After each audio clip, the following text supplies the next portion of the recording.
इस कथा से तो हम सभी परिचित हैं कि किस तरह माता सीता ने अपने पिता के यज्ञ कुंड में कूदकर आहुति दी थी, परंतु उस यज्ञ में आने से पहले कैलाश पर एक घटना घटित हुई थी जिसे देखकर स्वयं महादेव शिव माता सती से डर गए थे। एक बार भगवान शिव ध्यान लगाकर बैठे हुए थे। सती उनके पास आकर कहती हैं कि स्वामी, मेरे पिता ने यज्ञ का आयोजन किया है और एक बेटी होने के नाते मैं वहां जाना चाहती हूँ। शिवजी ने कहा, हे प्रिय, किसी शुभ काम में जब तक आमंत्रित न किया जाए तब तक नहीं जाना चाहिए। पर माता सती को ये बात समझ नहीं आई और उन्होंने कहा कि हे महादेव, अपने पिता के घर कैसा आमंत्रण, मैं तो जाऊंगी। इस बात पर शिवजी ने कहा कि अब तुम मेरे कहने पर नहीं रह गई हो, अतः तुमको जो उचित लगे तुम वो करो। इस बात से क्रुद्ध होकर माता सती ने अपना रौद्र रूप धारण किया। क्रोध से फड़कते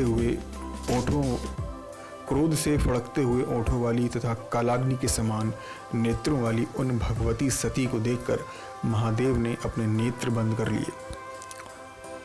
भयानक दाढ़ों से युक्त मुख वाली भगवती ने अचानक उस समय अट्टहास किया, जिसे सुनकर महादेव भयभीत हो गए। बड़ी कठिनाई से आंखों को खोलकर उन्होंने भगवती के इस भयानक रूप को देखा। देवी भगवती के इस भयंकर रूप को देखकर भगवान शिव भय के मारे इधर उधर भागने लगे। शिव को दौड़ते हुए देखकर देवी सती ने कहा, डरो मत। शिव जी जिस ओर भी भागते उस दिशा में वे भयंकर रूप वाली माँ भगवती को ही देखते। तब भगवान शिव ने अपनी आंखें बंद कर लीं और वहीं ठहर गए। जब भगवान शिव ने अपनी आंखें खोली तो उन्होंने अपने सामने भगवती काली को ही देखा। तब उन्होंने कहा, श्याम वर्ण वाली आप कौन हैं और मेरी प्राण प्रिय सती कहाँ चली गई? देवी ने कहा कि मैं ही सती हूँ।